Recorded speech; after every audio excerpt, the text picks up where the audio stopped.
The Forest of 1,000 Legs. Little Lucy Lockhart ran from her daddy's frying pan. The forest of 1,000 legs killed her and then laid their eggs. That's a skipping rope rhyme my classmates used to sing in the playground in primary school. It's really unfair they sang that because Lucy Lockhart was a real person we attended school with. She vanished when we were around 7 years old. The rhyme was loosely based on truth in that the official story was that Lucy Lockhart did in fact vanish into the Lockhart Wood 50 yards from her father Robert's house.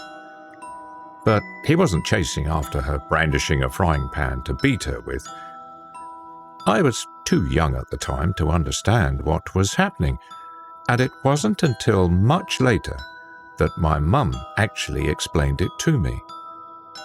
It wasn't a particularly shocking story, just sad.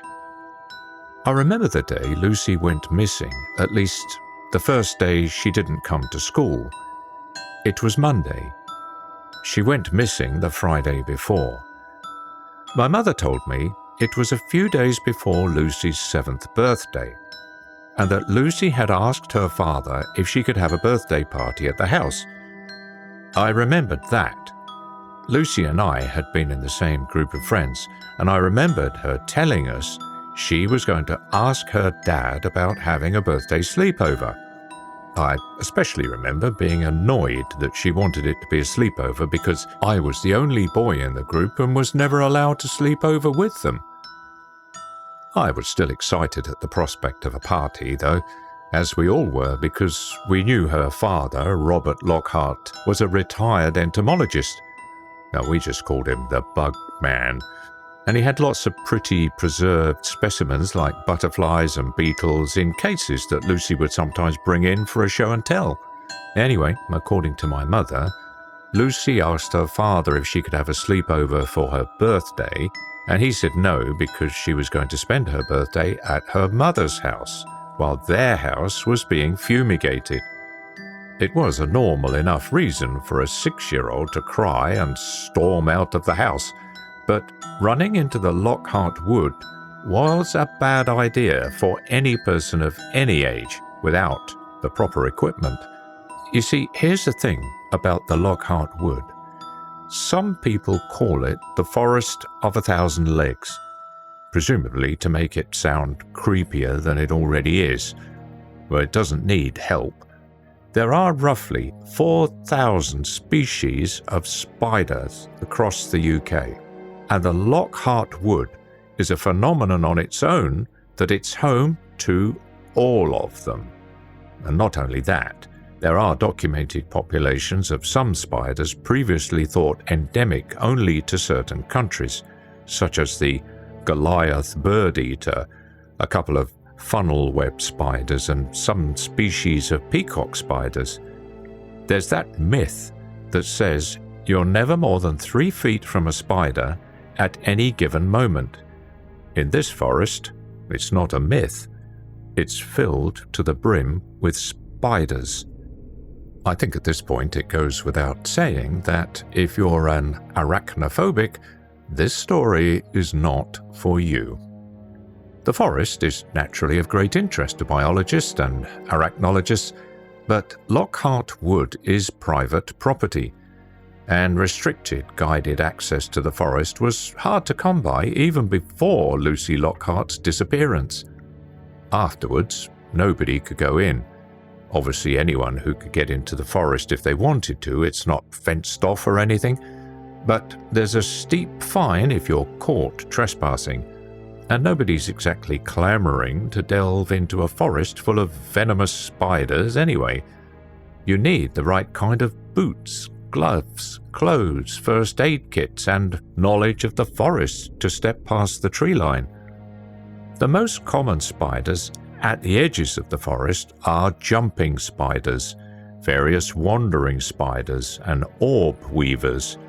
Most people who emerge from the forest have a number of banana spiders clinging to their hair and jackets. startled by the destruction of their webs. If visitors are allowed deeper into the forest, the spiders get bigger and they lurk on the ground. According to my mother, Robert Lockhart lived with his father in that house for a long time. They were a father-son duo of entomologists, but Robert Lockhart Sr. had a focus on arachnology. He had bought the house and the forest specifically for its spider population, which also made it super affordable, and he usually worked from home. Robert Lockhart Jr., the son, did a lot of work at Oxford University. He married a professor there who taught evolutionary biology, and the three of them lived in the elder Robert Lockhart's house until his sudden death during a study on tarantula hawks. Lucy Lockhart was born a year later, and Robert Jr. was able to retire from teaching and live as a stay-at-home dad, while Lucy's mother continued teaching at the university. He still worked collecting and preserving specimens, mostly butterflies and moths, and had reports published in the entomology scene, and very, very rarely led guided tours around parts of Lockhart Wood for a price. My mother only got to know Robert Jr. once Lucy and I became friends. She said he didn't talk about the forest very much. She got the feeling that he was afraid of it. When he and his wife divorced, my mum suspected part of their irreconcilable differences was Lockhart Wood. She never really pried into it. After all, she and Robert Jr. only spent time together because Lucy and I spent time together, although I remember hoping they would get married so that Lucy and I could be brother and sister. While Robert hated the forest he owned and made sure that anybody who stepped foot in it was dressed and prepared for the occasion, which is part of the reason why my mother never believed he killed Lucy when he was the prime suspect in the investigation. When Lucy ran off into Lockhart Wood that evening, my mum said Robert Jr. gave chase without hesitation, in socks, sweatpants, and a t-shirt. He must have received a dozen bites of varying severity the second he went in. He was in there for 4 hours. My mum was working a night shift at the hospital when he was brought in, delirious and swollen all over. There was no telling how many bites he'd received, and to this day, my mother doesn't know how he survived. He needed anti-venom that no hospitals in the country could offer, and when he had dragged himself back home after desperately searching for Lucy in the forest, he could only self-administer so much. Maybe luck and a developed resistance was what saved him. He lost both legs, though, below the knee, but he lived. From what my mum could gather in the weeks following Lucy's disappearance, the investigation was chaotic. Search teams entered the forest, but they never spanned it all. 2 officers on the initial search team were bitten by what was most likely a Sydney funnel-web spider, and unfortunately both died. After all, the Sydney funnel-web spider is otherwise found only in Australia. We don't have that anti-venom at the ready here in the UK. Anyway, the search of the forest lasted maybe a week before branching off elsewhere. My mum says they couldn't, or maybe wouldn't, search the whole forest. More than one officer who searched Lockhart Wood left the force and subsequently skipped town. Those who didn't leave might as well have. They don't get out much anymore. My mum doesn't want to know what they saw in there. Well, Lucy never turned up. It didn't take long for suspicion to fall on her father before he was even discharged from the hospital. Mum says there was a point where he was handcuffed to his hospital bed, even though both of his legs had been amputated. For a while, she couldn't tell if he was totally lucid because he would spend hours sobbing. "That forest got her. Those spiders got my baby girl." But there was no evidence to convict him of kidnapping or murder. Mum and the parents of Lucy's other friends and mine were involved in the trial as witnesses, and they all insisted that they never had any reason to believe that her father, Robert, was abusive towards Lucy or that he would be driven to hurt her. I didn't know any of this at the time, as my mum responsibly sheltered me from the details of Lucy's disappearance, but obviously some other kids we went to school with got wind of some information, hence the morbid skipping rhyme. It upset me a lot when I heard kids chanting it during playtime. I was young and I missed Lucy very much. It's now been 11 years since Lucy went missing. It doesn't really upset me anymore. It's just a sad mystery I still think about sometimes.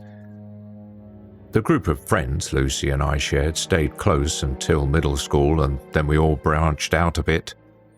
I don't think any of us ever forgot about Lucy. I recently graduated from senior school, and the original group of us got together at a cafe to discuss in amazement how we were finally done with school forever. At one point, I nudged my omelette around the plate and said absently, "It's been years, but I wish Lucy could have graduated with us, you know." My friend Stella leaned her shoulder into mine and knocked our mortarboards together with an understanding smile. "Same here, Bud, but she'd be proud of us for doing it." The conversation drifted elsewhere, but that poignant thought of Lucy stuck with me for a long while after that evening. It wasn't until the day before I went off for my first year at college that I told my mum I wanted to stop by the Lockhart house and sort of say goodbye to Lucy if Robert Lockhart would let me. "Well," she shrugged over breakfast, "I guess it couldn't hurt. You don't ever get over losing a child, but all things considered, he seems to be okay. He might oblige you." So, later that afternoon, I drove across towards the dark, looming forest that stretched into the sky on the horizon. I hadn't been to the Lockhart house in over a decade, but the sight of it instantly made me happy. I no longer mourned Lucy. I only cherished the brief time we knew each other as children, and I had lots of fond memories in that house. As I pulled into the gravel driveway, I saw the curtains in one of the front windows shift, so I knew someone was home. He might not want to let me in, but there's no harm in trying. I went up the front porch steps and found a wooden hanging of a lunar moth adorning the front door. It had no sign of grime or weathering, and the pale green paint still had its glossy finish, so I guessed it was fairly new. I don't know what I expected from Robert. Maybe that he was too far gone after the loss of Lucy, that he wouldn't bother decorating anything. But it had been more than 10 years, and recovery is possible. I knocked, and he answered a few moments later, frowning curiously at me from the gap in the door. "Hello, Mr. Lockhart. I floundered a little stupidly because I hadn't planned on how I was going to talk to him. "I'm Aaron. You know my mum, Jane, at the hospital?" The door eased open a bit more, his face relaxing with recognition. "Jane's boy, oh yes. You were one of Lucy's little friends, weren't you? Come in, wipe your feet." "I'm surprised you remember we were friends," I admitted, stepping inside and wiping my feet on the floor mat. It looked like a monarch butterfly. "Oh, I remember all you kids," said Robert with a wave of his hand, leading me inside. His prosthetics clicked on the lino. "It were Lucy, you, Stella. There were 2 little girls named Hannah, weren't there? You were the one that cried a lot because you never got to stay for sleepovers." "Oh, yes, sir, that was me," I said, embarrassed. "You gay, son?" It was a startlingly straightforward question tossed over his shoulder as I followed him into the house. There wasn't anything accusatory in his tone, though, so I said yes. He grunted. I knew you'd be fine to sleep over with the girls. Could have spared you a lot of whining and crying. He took me past numerous framed bug specimens as we made our way to his living room. It was a big room, cluttered with bookshelves and workbenches with papers strewn around. Dozens of terrariums of various sizes dotted the room and lined the walls like trophy cabinets, the only gap where the den opened into a kitchen. A bright desk lamp illuminated the whole room, and the light bounced off a magnifying visor headset and a laptop screen. It looked like he had been dissecting a large beetle before I knocked on the door. It was good to see that his passion for bugs hadn't been destroyed after losing his daughter to the Lockhart Wood. "So what brings you here, Scooter?" he asked, going into the kitchen to retrieve something from the fridge. "Well, we all graduated in May and I'm leaving for school tomorrow," I explained. "And I just kind of, I still think about Lucy a lot.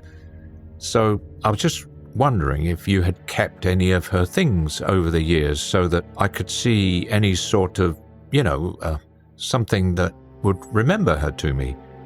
If you're okay with that." Robert came back over to me with a shrug and 2 beers. He said, "Well, there's not much a little girl has to her name but Hello Kitty bed sheets and Beanie Babies." "Oh, wow, Beanie Babies." I couldn't help but grin at the memory. That was always my go-to gift. I gave her a whole lot of mine. "What, you want them back or something?" Off my startled look of chagrin, he chuckled and handed me the second beer. No, I'm messing with you, boy. Your room's this way." He led me down a long, familiar hallway down which Lucy and our friends and I had sprinted recklessly over a decade ago. I recognized a few framed insect specimens that we had knocked from the walls in our rough house fits. We went into Lucy's bedroom at the end of the hall, and it was virtually unchanged from how I remembered it. The walls were still pale pink and decorated with pastel-colored cross-stitch artwork made by Lucy's late grandmother. The canopy bed was neatly made, the Hello Kitty bedding crisp and unfaded from years of disuse. The shelves upon shelves of stuffed animals, with an army of Beanie Babies gifted by me populating their own full shelf. And, surprisingly, a long terrarium against the wall, with an enormous black spider sitting motionless underneath a black light. I recognized that spider. "No way! That's not—" Robert flipped on the lights, which turned off the terrarium's black light. The massive spider retreated into a hide with a twitch of its long, slender legs. He grunted. "That's her." Lady Legs was a type of huntsman that Lockhart Sr. had discovered in the Lockhart Wood and kept for 10 years before Lucy was born. There were plenty of live specimens in the Lockhart house over the years, but Lady Legs was the only one that Lucy seemed to cherish as a pet. Robert had said in the past that some tarantulas can live to be 25 years old, but Lady Legs wasn't a tarantula, and if this was the same Lady Legs from that time, that would make her over 30 years old. "Do huntsman spiders live that long?" I asked incredulously, moving to the terrarium with a fascination I hadn't felt in years. Robert stood in the doorway with his arms crossed and an expression of distaste creasing his features as he looked at Lady. "None that we know of, besides that one." "Wow, she's even bigger than I remember," I murmured, my breath fogging up the glass as I tried to peer into the spider's hide at an angle, but I couldn't see her. Far as I can tell, her size depends on her enclosure, said Robert. She won't get no bigger, as long as she's in that tank. I saw Lady's leg move in the hide, and then turned my head to look out of Lucy's bedroom window. It faced the deep grey-green mass of Lockhart Wood. I stood absently tracing my fingers through the condensation on the bottle in my hand. Lady came from the forest, didn't she? How big do they get in there? Robert didn't respond. I looked over at him. He was downing nearly his entire beer and finished it with an angry-sounding hiss and said finally, "Ungodly big. Anyway, take your time in here, do what you want, look at what you want. I'll be down the hall." "Okay, thanks." As he started to leave, I remembered the drink in my hand and held it out to him awkwardly. I'm not 18. "Oh, nobody's gonna snitch on you." He left the room, and I hissed open the beer. I don't know how long I spent in there, meandering around fondly. Maybe an hour? I took a spider beanie baby off the shelf and held it as I looked around.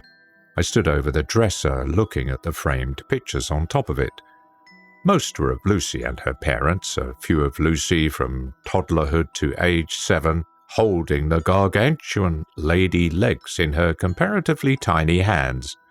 I was in a couple of pictures too, group pictures of us and our other friends at birthday parties, our messy little faces smeared with cake. I found an old primary school binder from the first class Lucy and I had together, where the first activity of every day was to make an entry into our journals following a simple prompt given by the teacher and then draw a picture to go with it. Naturally, lots of Lucy's entries were about Hello Kitty, playdates with me and our friends, and bugs. Some of them made me laugh, like her outrageously mangled spelling of the word centaur in several entries about herself and Lady Legs as Spider Lady Centaurs. After a while, I just stood at Lucy's window looking out at Lockhart Wood as I finished my beer. I'm a lightweight when it comes to alcohol, so I was pretty buzzed. The forest of 1,000 legs had never looked so eerie. The angle of the late afternoon sun didn't penetrate the darkened woods, but it glistened on countless spiderwebs suspended along the tree line, emphasizing how dark the forest was beyond that. It was strangely inviting in a predatory way, like the lure of an angelfish, how it had swallowed Lucy up. Movement outside the window caught my eye. I looked over and saw Robert standing under the carport facing the forest, downing another beer, a backpack hanging from his shoulder. He was dressed in different clothes with the flannel shirt and cut-offs he'd been wearing when he let me inside. He was wearing a heavy jacket and a hat with a different set of prosthetics that had shoes. He looked like he was dressed for going into the forest.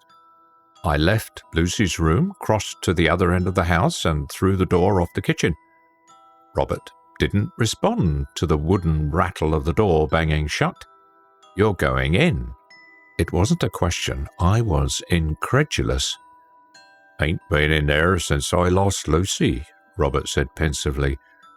"Think it's about time I go back in one last time before I torch it."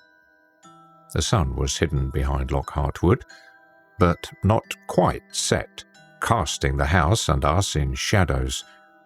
Before I could stop myself, I asked, "Can I go with you?" To this day, I'm not sure why I wanted to go with him.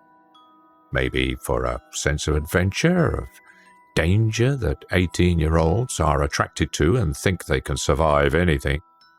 Maybe I had some stupid notion that we'd find Lucy in there dead or alive. Or maybe I just didn't want a guy who had lost his daughter the last time he was in those woods to go in for the first time since then alone. "It's dangerous in there," said Robert. It wasn't a no. "I'd be with you," I said, dumb and optimistic. But in my defense, he let me go with him. Neither of us mentioned it, but I know he didn't want to go into the woods alone either. "You'll need to be dressed right," was all he said, and the next thing I knew he was jamming a hat on my head, layering me in protective clothing a size too big, and cramming my hands and feet into gloves and boots a size too small. "Not a perfect fit, but close enough," he said, tucking my baggy trouser legs into my boots. I had zipped the jacket most of the way, but he yanked the zipper all the way up to my chin. That was my gear back when I was, little older than you, when my daddy bought this place. He strapped a headlamp to my hat, did the same for himself, and shrugged on a backpack that he had filled with a first aid kit and a cold pack for anti-venom. I watched him put it all together, fascinated as I nursed another beer. It was hard to believe he hadn't ventured into the forest in more than 10 years. The speed and certainty with which he prepared everything was like that of someone who explored Lockhart Wood daily. He gave me a set of strict, reasonable rules, basically telling me not to leave his side and not to thrash around if I walked into a web, and to always watch my step even though I was wearing boots. I could change my mind at any time in the forest, so if I wanted to leave, he would guide me out of the forest. I sent a quick lie of a text to my mum telling her that Robert had invited me to stay for dinner, and then zipped my phone into a breast pocket. By now, twilight was fading, the purple sky soon to turn an inky blue, and we set off.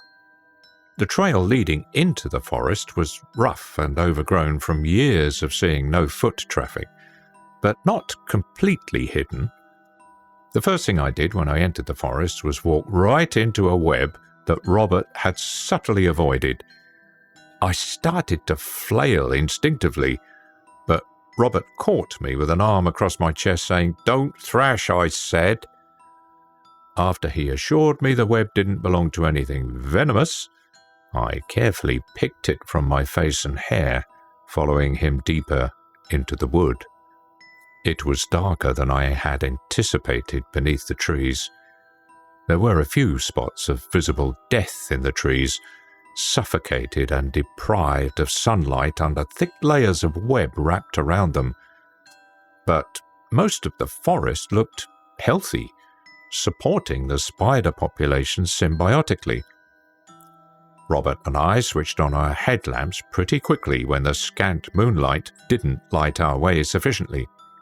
I looked down at the ground, casting a wide circle of light at my feet that immediately froze in place, my skin crawling horribly. Spiders the size of golf balls were scurrying away from my boots in droves. Not quite a swarm, but enough to be uncountable. "You're all right, son, those ones ain't gonna hurt you." Robert had looked back at me, and he must have heard me freeze behind him.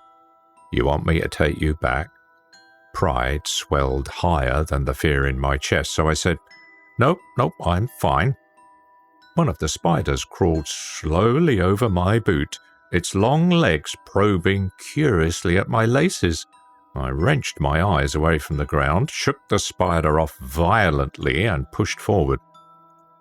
I've never been particularly arachnophobic, but it was impossible not to feel itchy all over. Imagining hundreds upon hundreds of unseen spiders creeping into my protective clothing, slipping down the collar of my shirt, and edging along my scalp into my hair. The tiny spiders became less of a presence, however, when we came to a fork in the trail, and Robert dropped to a sudden crouch, grabbing my sleeve and yanking me down with him. "Look at that," he whispered, his headlamp fixed on a spider not 2 feet away from us. "This here is a nasty one." A spider the size of my hand stood strangely before us, with 2 sets of thick, hairy legs thrown in the air. It might have looked silly if not for the vivid, violently red jaws on display, pulsing angrily in our direction. Worse still, the spider continued to move, swaying gently with its rosy chelicerae, throbbing almost obscenely, inching ever closer with its side-to-side motions. Wide-eyed, I whispered back, "What is it?"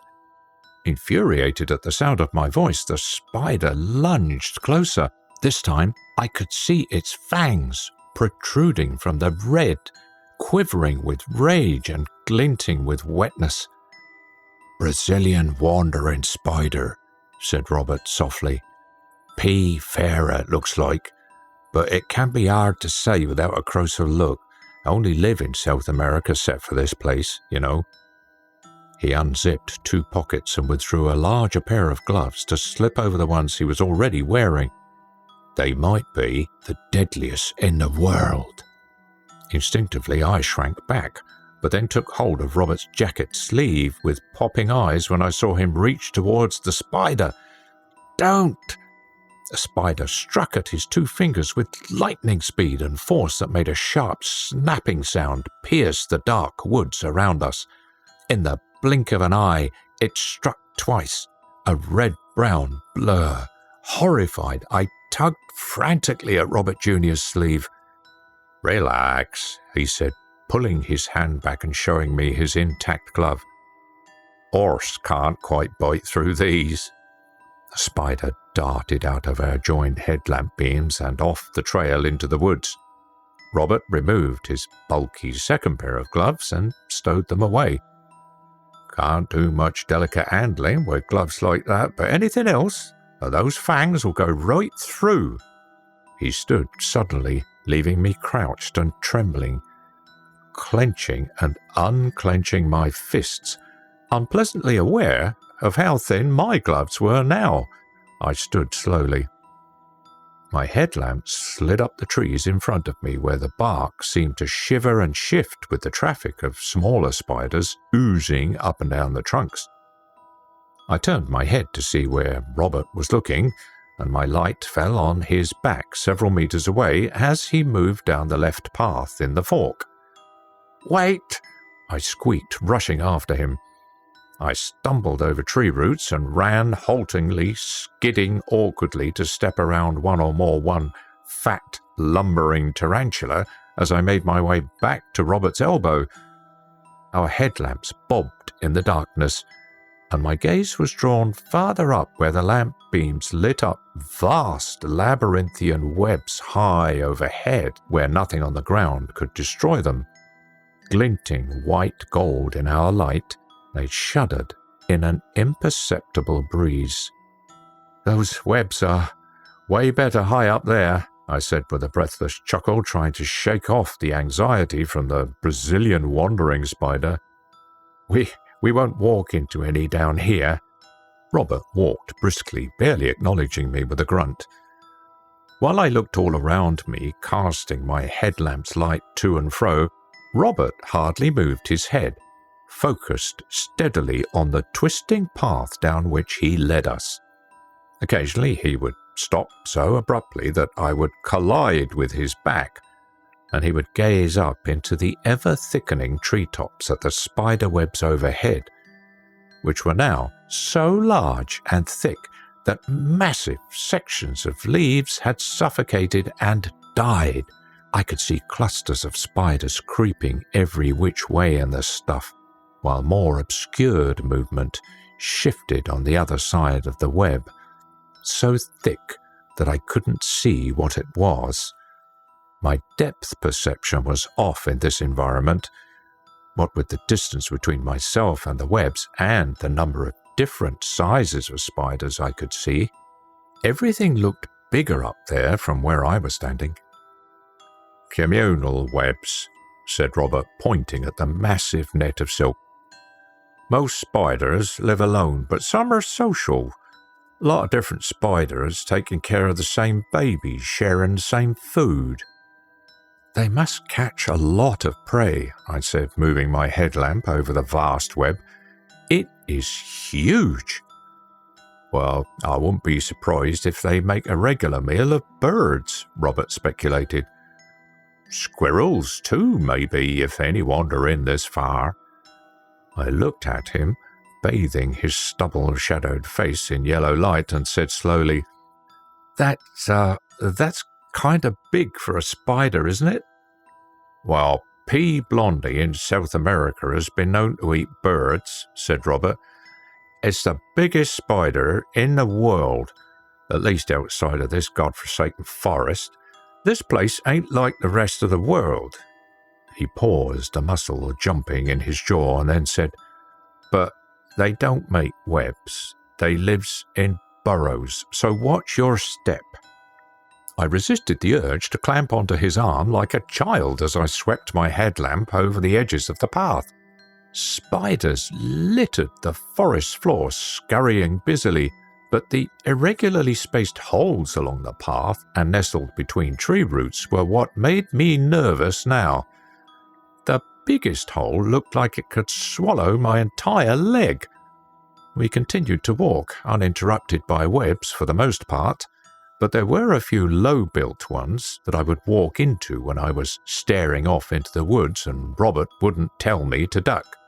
Unnerved as I was starting to get used to the sensation, hardly jerking back when the sticky feather-light strings snuck up on me. My pulse would still spike when it happened, though, pounding loudly in my ears as I carefully brushed the webs from my face. But then Robert took us down a second fork in the path when I distractedly collided with two webs of surprising density in a row. I finally focused on Robert ahead of me to complain about not warning me, and a tangle of silk lit up in my headlamp, centimeters away, just in time for my face to crash through it. Even though it was my fault for not watching where I was going, I said testily, "Come on, Mr. Lockhart, at least give me a heads up," as I dragged my gloved hands down my face, raking the web from my skin. Robert said nothing. I looked up over his shoulder in front of me and saw why. The trail ahead was entirely choked in web, a glistening haze like morning fog stretching farther ahead. Shapes twitched within it, different from the shifting masses of hundreds of smaller spiders in the first communal webs we saw. These were heavy and singular, with sharp angles plucking at individual lines of silk. I couldn't quite make sense of what I was seeing. Something crunched under my boot. I looked down at the wispy, stringy grey floor. Brittle old bones of some animal I couldn't identify lay there. Among the bones lay the aged, empty remains of a huge tarantula skeleton and exoskeleton locked together in death. Had they fought and died tangled with one another? "Jesus!" I said loudly, just as Robert breathed softly. "Jesus!" He wasn't looking down, he was looking directly up. I looked up too, and froze. Our headlamps joined and lit up the webs that swallowed the understory, washing over the enormous spiders that moved within them. Things the size of fish bowls, with fat brown abdomens and twitching, creeping legs thick as pool cues. Clusters of eyes reflected light back at us, and the movement of their heavy bodies made meaty, organic clicking noises. These things weren't what Robert had commented on. The creature slowly descending from the web by a thread was. At first, I thought it was a spider with a squirrel or a rat or something in its jaws, but a small, logical corner of my mind reminded me that that's not how spiders eat, not even tarantulas who don't wrap their prey in silk. The rodent appeared bisected, as I couldn't see its back legs with ugly grey skin visible around its midsection, like it had mange. Its back half was impossibly the swollen bulb of a spider.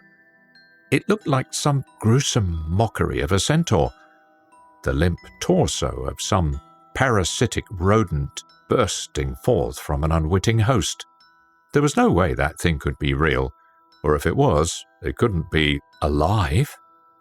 But the thing's spinnerets kept pumping a hardy silk line, two spindly back legs touching at delicate tips as it worked its way down, and the rodent's head twitched, its furry front legs extending, paws grasping. I saw its face, a squirrel with too many beady black eyes extending up the front of its head, blinking gummily down at us. I could see its long yellow teeth as its mouth lolled open. I was distantly aware of my body moving, weakly grasping Robert's jacket sleeve and yanking on it.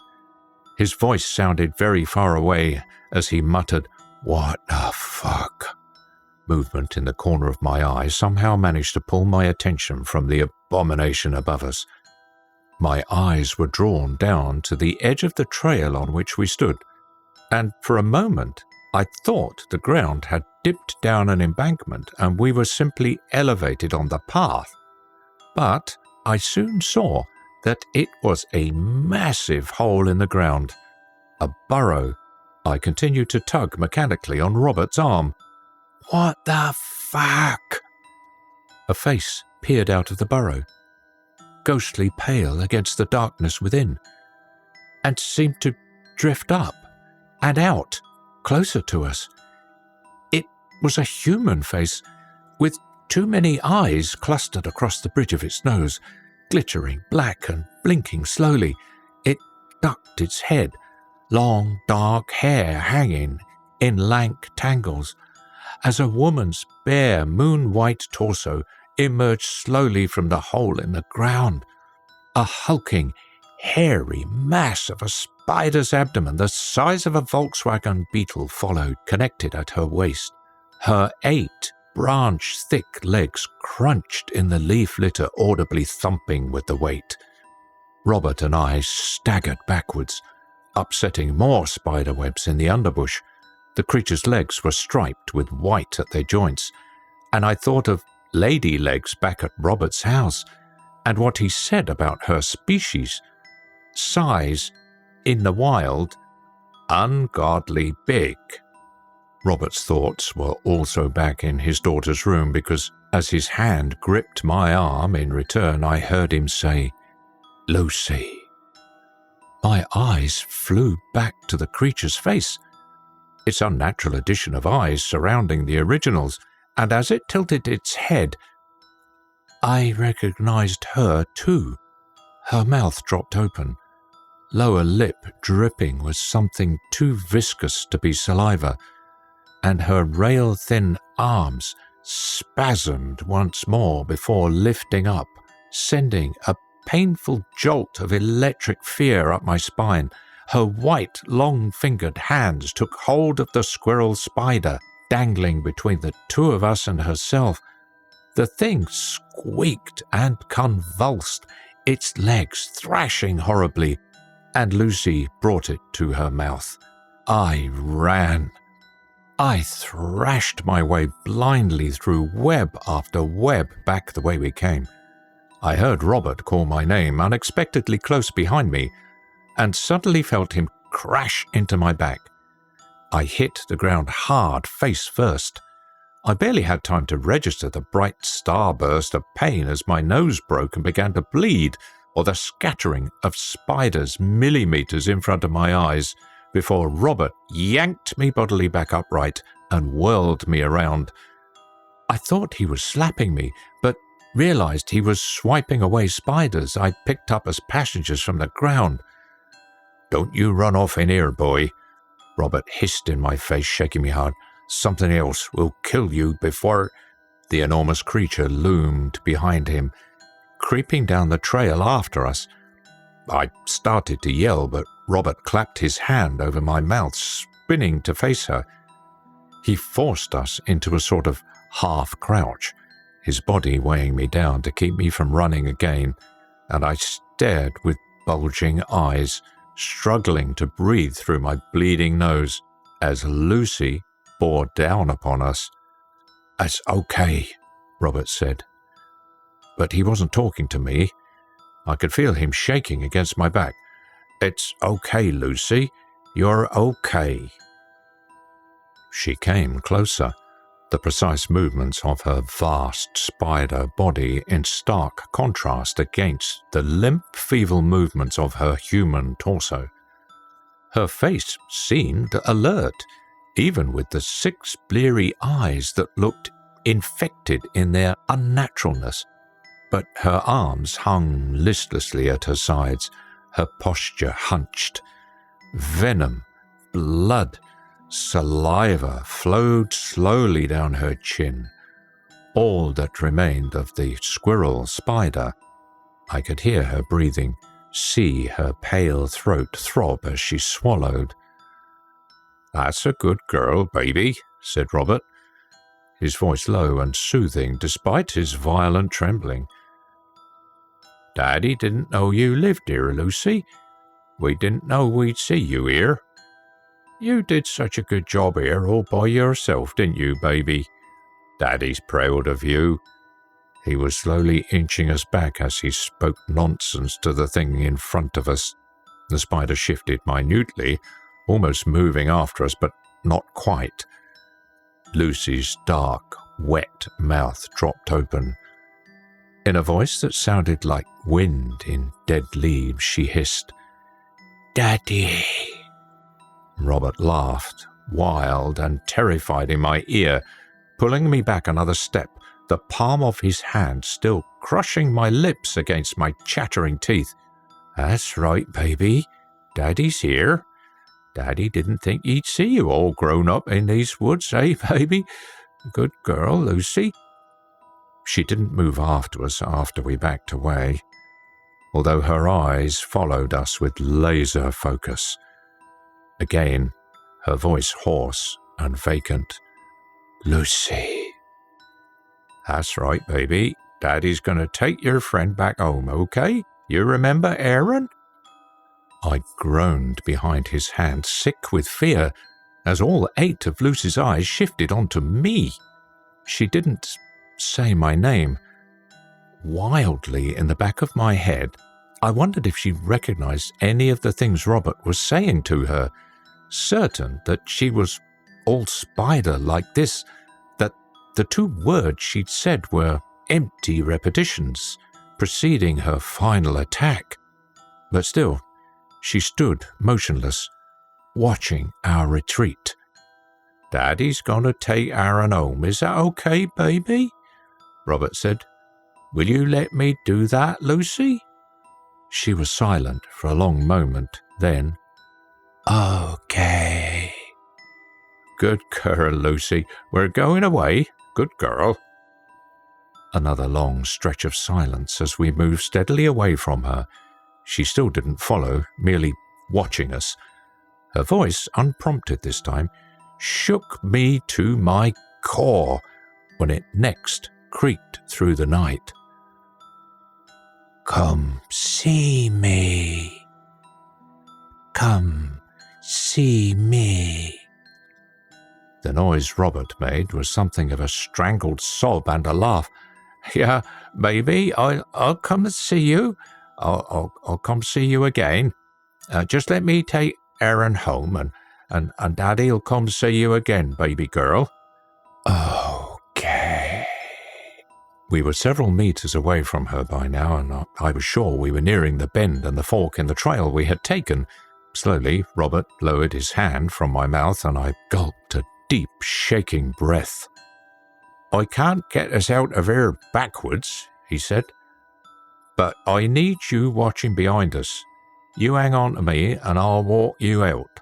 You tell me if she follows. Can you do that, son?" Wide-eyed and unable to look away from Lucy's figure down the trail, I nodded. Yes, sir." "Okay, careful now." His hand encircled my wrist tightly with a firm tug. He took us around the bend. I struggled to walk in reverse, my legs like rubber and my pulse roaring in my ears. Lucy didn't follow us once I lost sight of her. Robert navigated us back through the forest, avoiding all the webs this time around. I don't know how long it took to get out of the woods. For all I knew, it took days. But eventually we broke through the tree line and the unobstructed moonlight was blinding. I felt separate from my own body as I brushed harmless jumping spiders and orb weavers from my hat and jacket. Distantly, I heard Robert chuckling weakly. I turned around to look at Lockhart Wood. Almost casually, I leaned over and threw up on the grass. A few yards away, Robert did just the same, coughing and laughing harder when he was done. "Fuck!" he gasped, hands on his face. I watched him stagger and fall heavily on his ass, giggling manically. Dazed, I went over to him and sat beside him on the grass, staring at the forest. I spat remnants of bile on the ground between my knees, and I fumbled with my headlamp, turned it off, and threw my hat aside. I peered at Robert's tear-streaked, laughing face, vaguely concerned. I can't tell if that's good laughter or bad laughter. "Christ," he gasped, possibly hyperventilating. "You and me both. Fuck." He pressed 2 fingers to his neck, checking his own pulse. "What are you going to do now?" I asked weakly. "Shit, Scooter, I don't know. Probably visit my daughter every now and then." He scrubbed his hand over his face, groaning deeply. My head swam. I flopped backward, staring at the night sky, and the stars looked like little white spiderlings.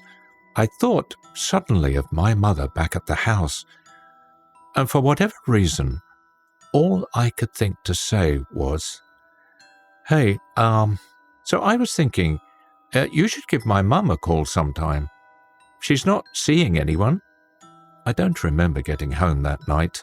I don't remember getting settled on campus the next day. But I think I'm going to change my major to biology. I'd like to see Lucy again. And I think maybe a study in arachnology might be a good place to start.